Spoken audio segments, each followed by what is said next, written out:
কেশবপুরে ৪ দফা দাবিতে বৈষম্য বিরোধী ছাত্র আন্দোলনের ডাকে মানুষের ঢল নেমেছে। আন্দোলনকারী ছাত্রছাত্রীরা কেশবপুর বাজারের বিভিন্ন সড়ক প্রদক্ষিণ শেষে সমাবেত হয় কেশবপুর ত্রিমোহনী চত্বরে। ৪ দফা দাবিতে সপ্তাহব্যাপী রেজিস্ট্যান্স উইক কর্মসূচি ঘোষণা করেছে বৈষম্য বিরোধী ছাত্র আন্দোলন।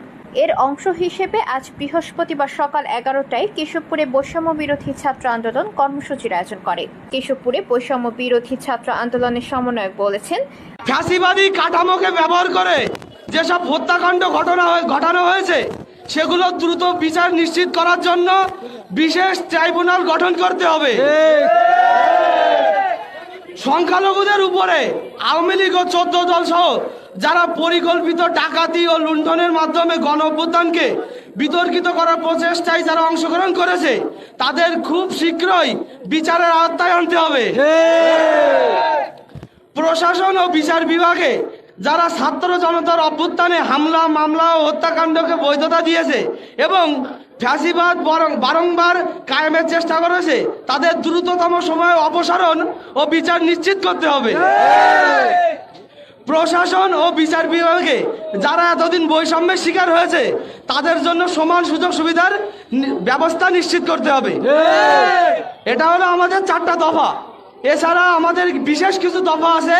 কেশবপুরে এবং আমাদের যেসব বৈষম্য বিরোধী ছাত্র আন্দোলন আছে তাদের একটা আহ্বান হলো সারা বাংলাদেশে বিভিন্ন থানায় বিভিন্ন উপজেলায় আমাদের বৈষম্য বিরোধী ছাত্র আন্দোলনের আমরা যে ছাত্র শিক্ষার্থীরা আছি তাদের উপর যে বিভৎস যে নৃশংস আক্রমণ হয়েছে তার দ্রুততম ব্যবস্থা করতে হবে।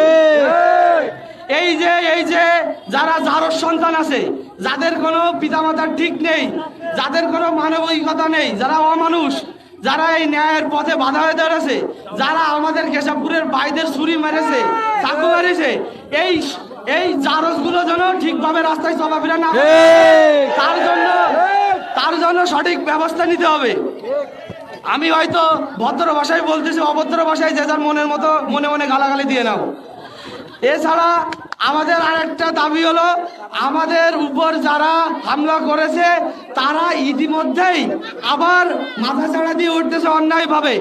আমরা প্রশাসনের কাছে অনুরোধ জানাচ্ছি এবং দাবি জানাচ্ছি তারা আমাদের সাথে কথা বলে দরকার হলে আমাদের কাছে সময় নিক বা তারা আমাদের একটা সময়সূচি দিক, একটা আলটিমেটাম দিক যে কতদিনের মধ্যে তারা রাস্তায় নামবে এবং এদেরকে যত দ্রুত সম্ভব আইনের আওতায় নিয়ে আসবে। আমরা চাই প্রশাসন আমাদের সাথে যোগাযোগ করুক এবং এই সম্পর্কে কথা বলুক, কারণ আমাদের উপর বা আমাদের ভাই বোনদের উপর যে আবার আক্রমণ হবে না এর গ্যারান্টি কেউ দিতে পারে না, কারণ এরাও তো মানুষ না, এরাও মানুষ, এরা যা খুশি করতে পারে।